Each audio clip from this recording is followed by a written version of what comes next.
we're live. We are live. We are live. What's going on, Mark?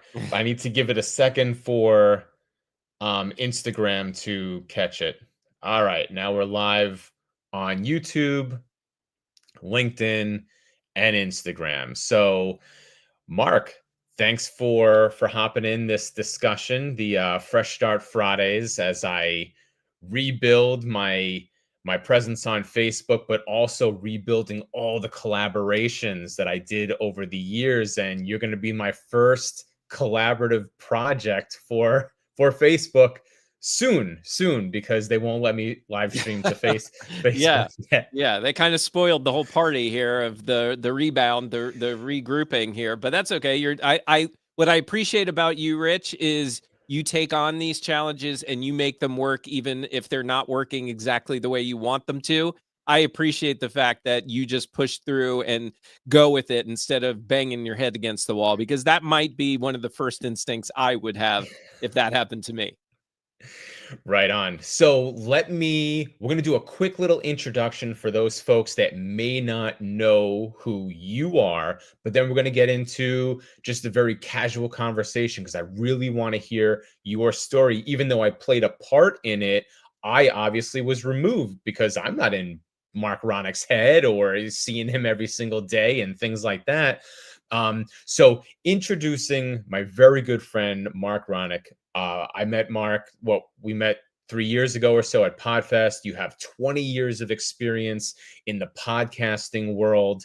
You're the owner of iRonick Media, the founder of the Empowered Podcasting Conference, and also the main host of the podcast Morning Chat, right? Oh yeah, And absolutely.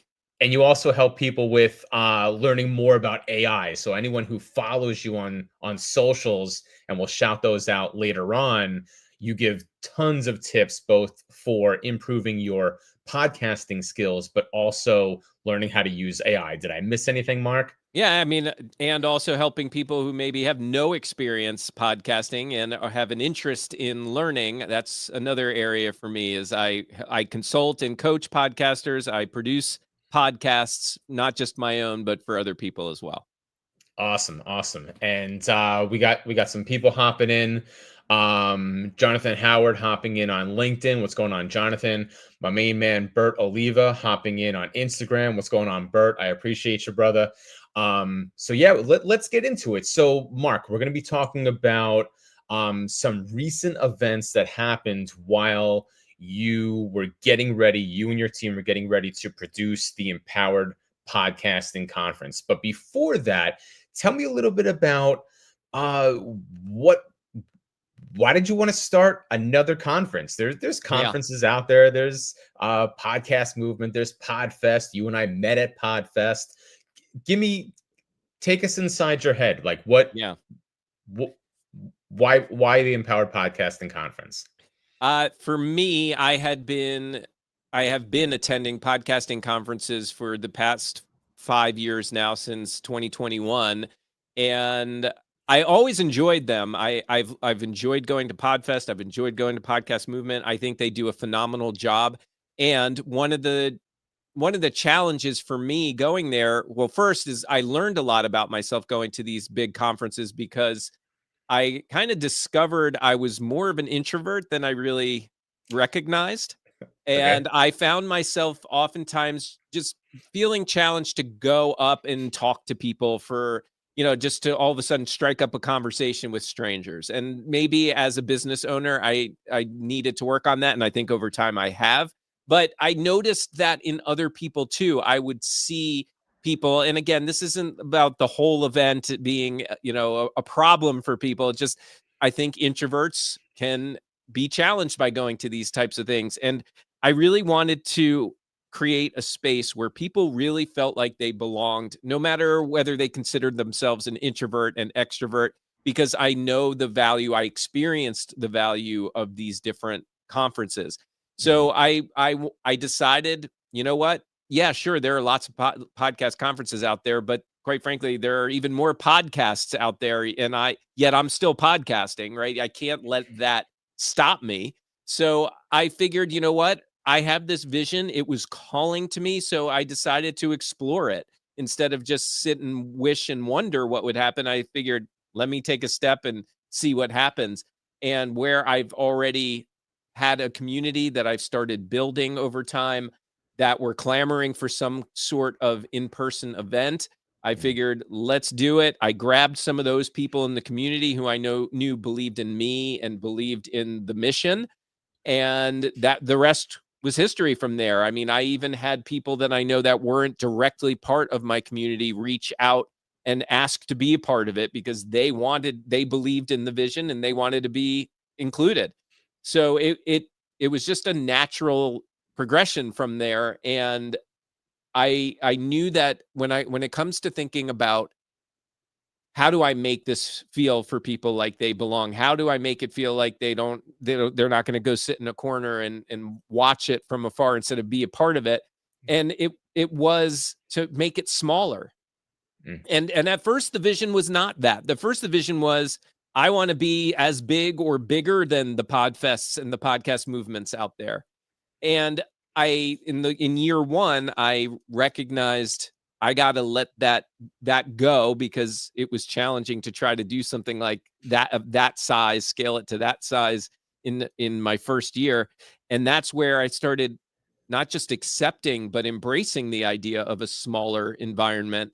And I think it was a blessing because that was the recipe. I think that having 100+ person event allows people to get to know each other better. They gives them more time to chat and talk. And, from one day to the next, it's like, oh yeah, I recognize that person. Oh, let me go talk to that person. It just creates a more warm out atmosphere. And it worked then. And then we did it again this past year and it was around the same size and people loved it for that reason, among others. But that was a big piece of feedback we got, was that people loved the intimacy. So that's kind of the backstory of empowered podcasting. Very cool. And I have to ask, how much experience do you have hosting events, whether it's, smaller conferences, seminars, in-person events? I know you obviously have your morning podcast and it's more of a live format because it happens And on yeah, Clubhouse. and it's Um, virtual. and it's virtual. So they're really logistically speaking, not Very a lot different. of things to balance, but what kind of experience do you have as far as hosting events like that? Zero. Just about. I mean, I've put on other events. I used to be a business manager slash assistant producer of a really big podcast, and I was tasked with putting on a live show for them, meaning an in-person on a stage 2,000 person venue, and I had to basically build that on my own. That's about the only experience, and that was like a one-time thing. I've also put together small gatherings and get-togethers, but nothing like this before. So yeah, not really much experience specifically putting on conferences. And to your credit, I mean, so for the folks out there that are watching right now or, watching, tuning in later on, hosting your community event, a chamber of commerce event, a networking event, or a meetup where people live within 5 minutes. Lo- Logistically speaking, it takes a lot. It takes a good amount of work. You got to rent the venue and things like that. But when it comes to hosting a conference where people are flying in, you've got many speakers, and you're renting hotel rooms, and there was a lot of extra bells and whistles that you provided, like lunch for everybody and brunch and hosting an after party. Um, there's a lot that goes on to that. So from someone who has very little. We won't say zero anymore because you said zero at first, but then Yeah. you also came in with I did this one thing, Yeah. minimal experience. Like, hats off to you, Thanks. because there's a lot of work that goes into creating those bigger events. So kudos to you. Thank you. And I want to stop there for a second because I think there's a bigger message in that, because I think, especially working with so many podcasters, new podcasters, a lot of times we have this calling to do something that feels bigger than us. And a lot of times those callings, we may not have a ton of experience, but we see those things and we want to do those things. And then we stop ourselves and we tell ourselves, yeah, but I have no experience. So who am I to do that? Or I will fail miserably if I try to do that.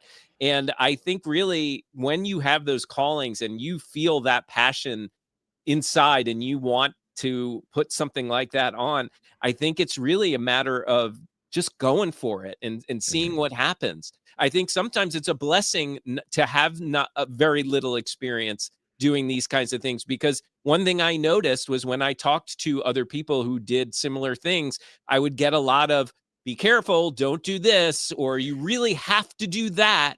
And sometimes those pieces of advice didn't resonate with me. I just didn't believe in what they were saying. And so I would just go ahead and do it my way. And at the end of the day, this past one that we did, Empowered Podcasting 2, I got so much feedback where people were regurgitating my vision to me, even though I didn't ever share it with them. It was just a matter of having the vision, delegating, finding the right people, and Mhm. and just executing. And that, I just want people to recognize that, yes, sometimes we don't need all the answers because we actually have them in our heads. It's just a matter of trusting ourselves and believing in the vision.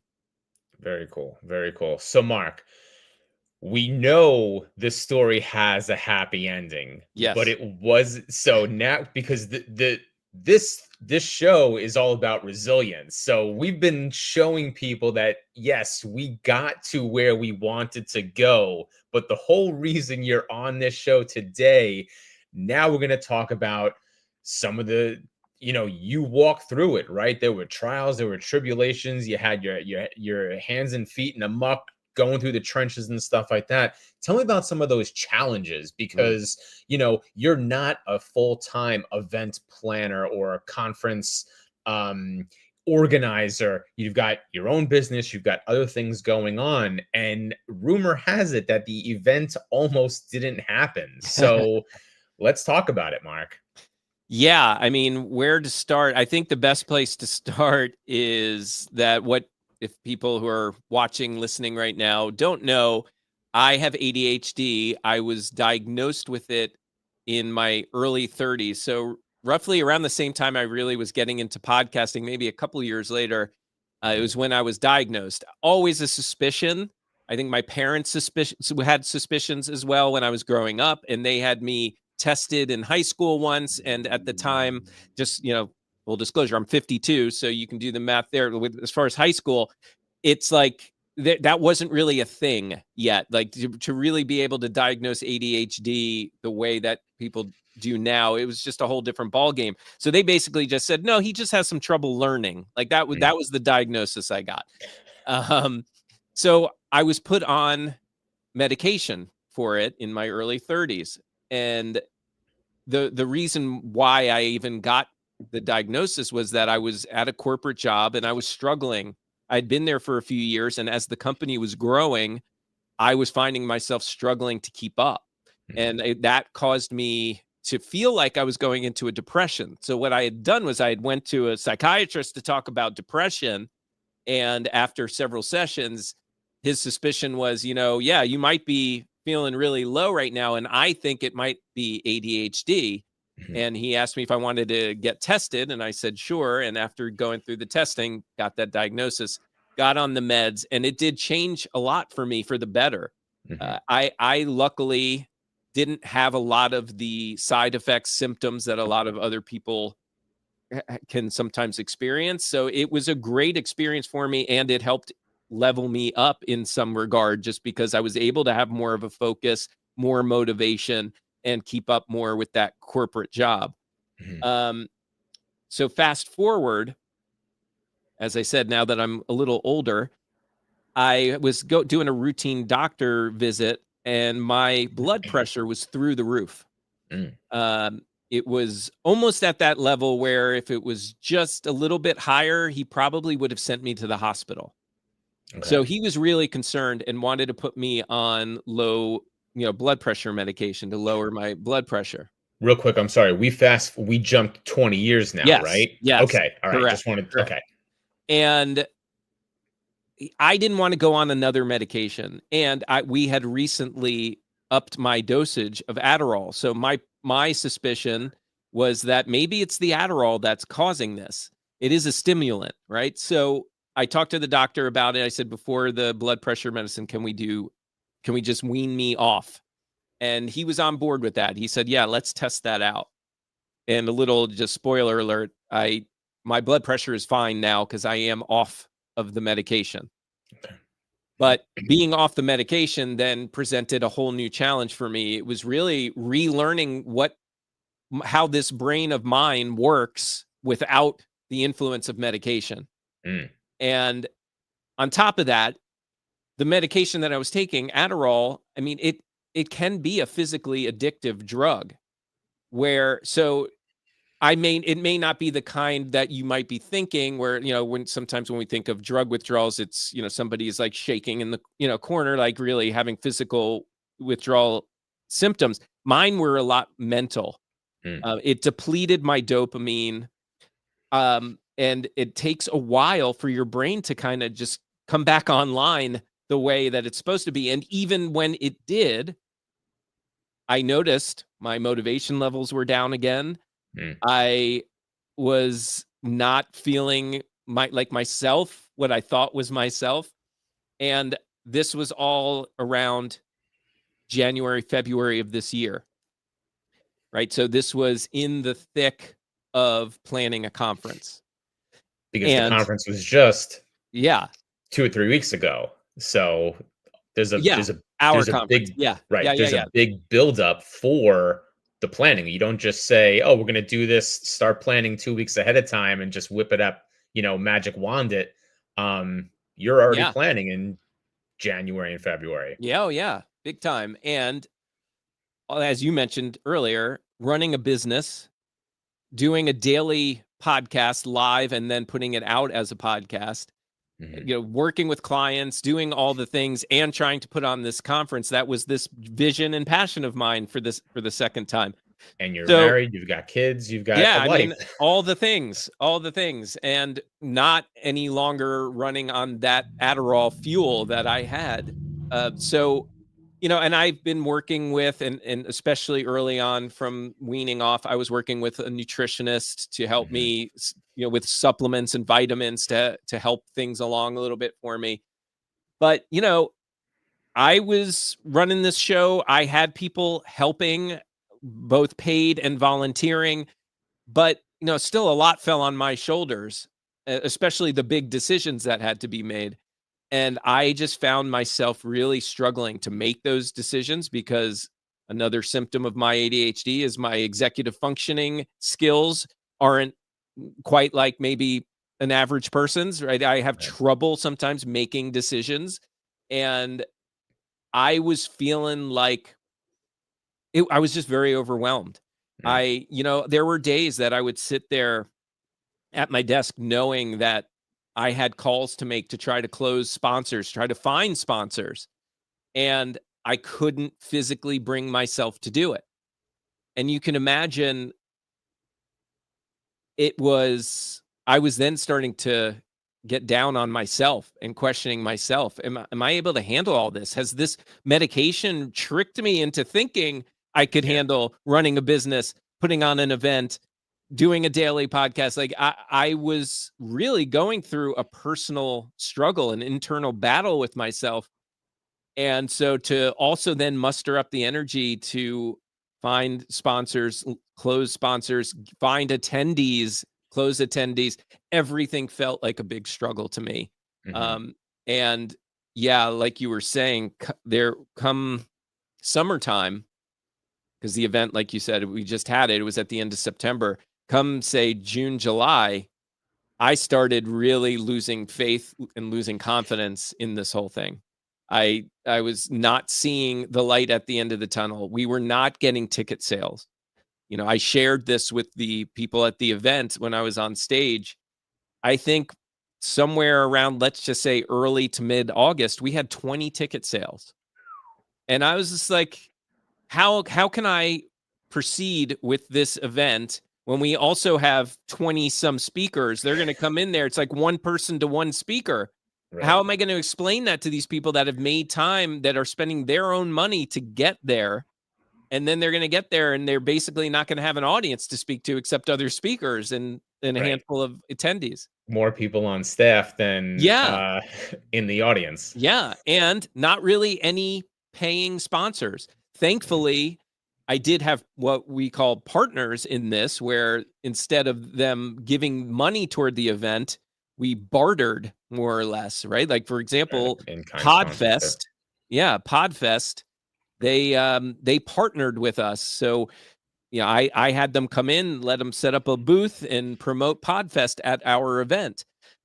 So there were positives, but still, I needed money because you pointed it out earlier. This was all on in my coming from my wallet, Right. and it was really scary. So visually, having like a Podfest, big shout out to Chris for helping us out and stuff like that. But yeah, because it was an in-kind sponsorship, a Yeah, bartering sponsorship, you're right. I mean, it looked great visually on the flyers, and to be able to leverage that to other PR opportunities and marketing opportunities. But at yeah, the end of the day, if you're footing the bill for the entire thing, you still needed those paying sponsors or those right. ticket sales to compensate. um Other than that, or if not for that, then Marc Ronick is footing the bill for everything. Yeah, yeah, and thankfully, we had a few sponsors come through to at least just help stop the bleeding a little bit. Mhm. And ultimately, yeah, it did come down to me and my wallet, Right. um, to make this thing happen. But yeah, I mean, there were, like I said, I think at least 3 different times, including a month before the event, where I was thinking, I think I gotta cancel this or postpone it or something, because we still weren't getting the ticket sales that we needed. We still weren't getting the money from sponsors that we needed. Mhm. So it was really scary.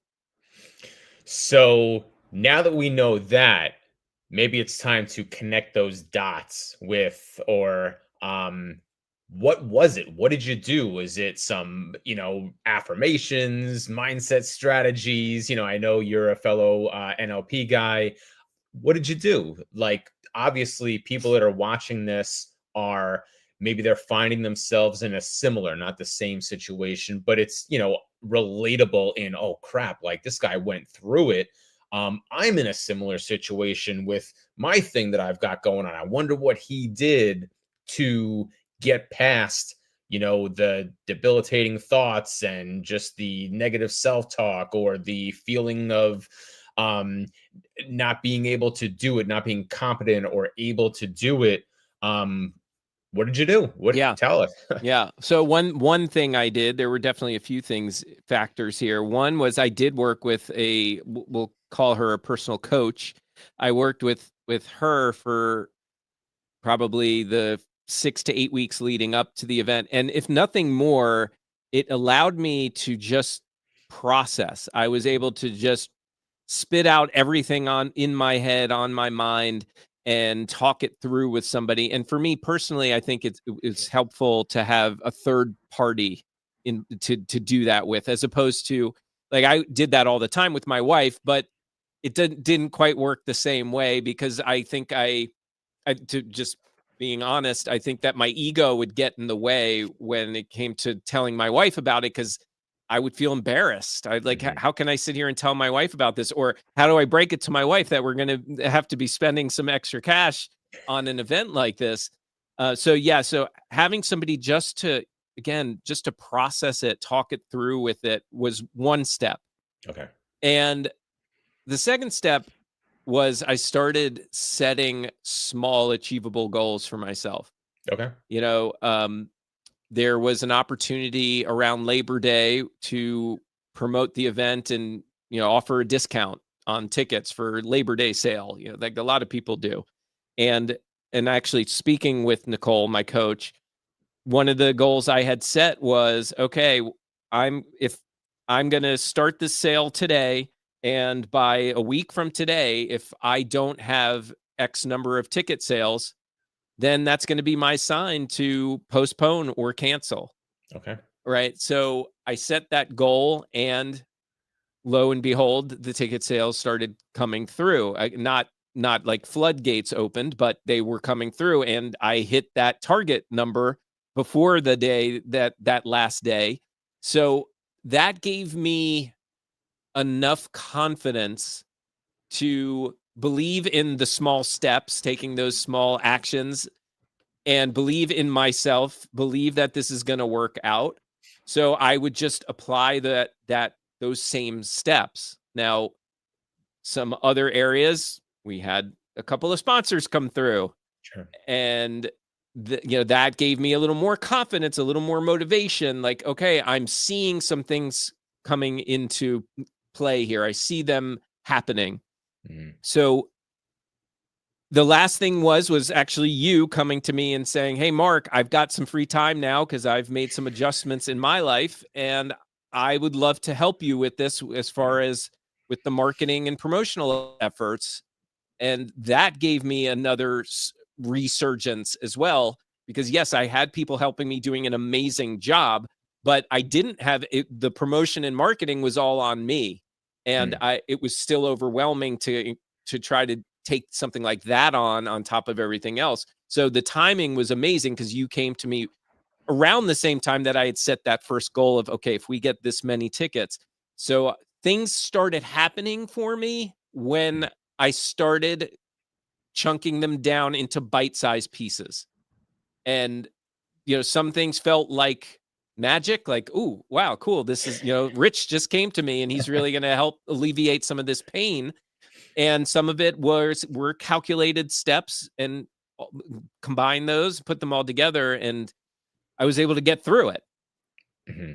Even though I did lose some money, right? Like, yes, it was, some might say, well, then it was a failure, but I still look at it all as a success, A, because I got through a very difficult time, and B, I put on a hell of an event Heck yeah. that people really gravitated to and walked away feeling empowered, hence the name, but Yeah. genuinely walking away feeling empowered and wanting the next one to happen as soon as possible.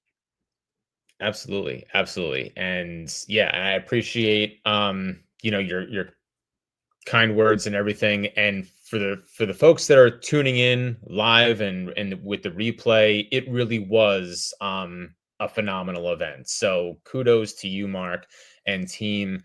And just to recap, because I really want to draw this out, or I want to emphasize, I should say, the fact that you you know focused on those small milestone victories and allowed those smaller daily wins. You gave them the opportunity to motivate you and keep going. Okay, I did this.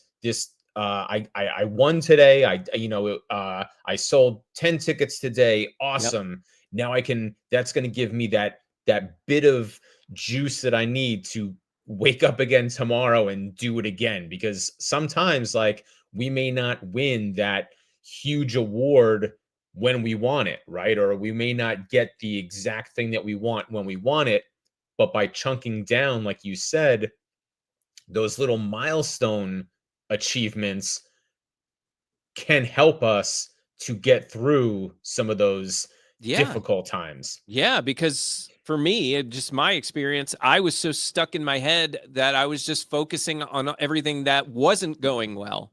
And Mm. so, as you know, in the world of NLP, what we focus on is what we're going to start seeing more of, right? And I just got caught in that web, caught in that loop, until really it was go time. It was either S or get off the pot, as they say. Yeah. Yeah. And I like what you just said a moment ago, because yeah, what we focus on is kind of like what we're bringing to us, what we're attracting. But when you're able to flip that around, right now you're starting to collect those smaller victories, those Yeah. smaller wins. And by focusing your attention on, hey, how many wins can I get today, big or small? Now you started to win a whole heck of a lot more, because that was what you were focusing on. Yeah. So, Yeah. And I mean, we probably don't even have time just to get into all the different lessons that I learned. But, right. one of the biggest ones was that if I'm doing this again, which we are, I've got to structure it differently. I was just having this conversation with my wife, and I've got to just really focus on what are my strengths? What do I bring to this event, and double down on that, and then bring in some other people that have the strengths to my weaknesses, so that Mhm. they can focus on those things. And I think as a team, I think that it will go way more smoothly this year than it did last. Absolutely, absolutely. And one more quick, any other lesson that you wanted to share, maybe that we don't have time for all the nuggets, but is there another one that you wanted to share, or just something, bit of advice that would help the good folks out? And I don't know if you know this, today is World Mental Health Day. I So did it's know that. it's it's timely that we're talking about, you know, struggles of the mind, or mental health, and things of that nature. And it wasn't even planned. It was just, this was the topic, and I'm like, oh, Yeah, that's today. yeah. Okay. Funny how the universe works sometimes. Yeah. Yeah, I mean, though I think I've shared some of the biggest lessons. I think really it comes down to knowing how and when to delegate. Hmm. And I don't think I was stopping and recognizing that throughout the whole process until, it was toward the end of it all. So I would just encourage people, you'd be surprised how many people are willing to help and volunteer their time. I think I avoided getting extra help because I always just made assumptions that people would want to get paid for it, right? And so what I found though is that if you are passionate and clear with your vision, you can get people on board with it, and you don't have to. And I don't mean it by like, you have to have some kind of salesy kind of way to do it. Just share from an authentic place the vision. You're going to find people that want to help you execute it. And I don't take it lightly either. So much gratitude to those people that help and that have helped. I think it's important to, yeah. So I think it's important to just embrace the idea that it's okay to ask for help and recognize where you need it. What are your strengths? What are your weaknesses? And try to fill in those gaps accordingly. That's really the biggest lesson for me. Awesome. I love it. Uh, Mark, I want to thank you so much, my man, just for being there, for putting this thing together, for being the person that you are. And selfishly today, I'm thankful to you for being my lead off guest and sharing your story and being open and being transparent with us, and telling us something that, even though as much as I know you and as close as we are, there were tidbits today that you told now that you hadn't shared with me before. And, you know, thank you. Yeah, Thank you. Thank you for trusting me, and sharing it here. Because I know I learned you're welcome. something. And I'm sure it's going to benefit others as well. And that's what we're doing here. Yeah, I love what you're doing, Rich, and I'm very grateful to you and all of your help. And this is the least I could do after all of the time and effort that you put into the Empowered Podcasting event. So the gratitude is mutual, my friend. Absolutely, brother. So I have your links in the show notes. Do you have anything else that you wanted to share, whether it's a piece of information, or some project that you're working on, or like if you go look in the show notes, we got your website in there, we got some social handles in there. People can find you every day on Clubhouse. Anything else that you want to give to the good folks? Yeah, I mean, I would just say if you have ever been curious about podcasting and you aren't a podcaster currently, to use one of those links and connect with me, get in touch with me. I'm always happy to sit down with somebody, no charge, just to sit down and help get people on their paths. I personally believe that, the more I give, I will get in return. So I am an open book. I am happy to share and give people guidance and get that journey going. And I think, being a person with ADHD, I think that what makes me a little different than some of the others out there is that I have learned how to keep this simple for people, because I don't like being overwhelmed. And so I don't like overwhelming the people that I'm working with. So if you want a way to start podcasting, or maybe make your current podcasting more simple, I would love to sit down and chat with you about it. So that would be the thing I would ask you to do, is just connect with me, reach out, and let's talk and see if it's right for you. Awesome. Well, thank you so much. And folks that are watching this, whether in real time or the replay, definitely connect with Marc. Follow him on some socials. Learn about podcasting and AI. And if you're a podcaster or a content creator, we both want to see you next year at the Empowered Podcasting Conference #3. That's right. That's right. Thank you, Rich. This is awesome. Marc, thanks a lot, brother. I appreciate you. You're welcome. All right. See everybody later. Peace.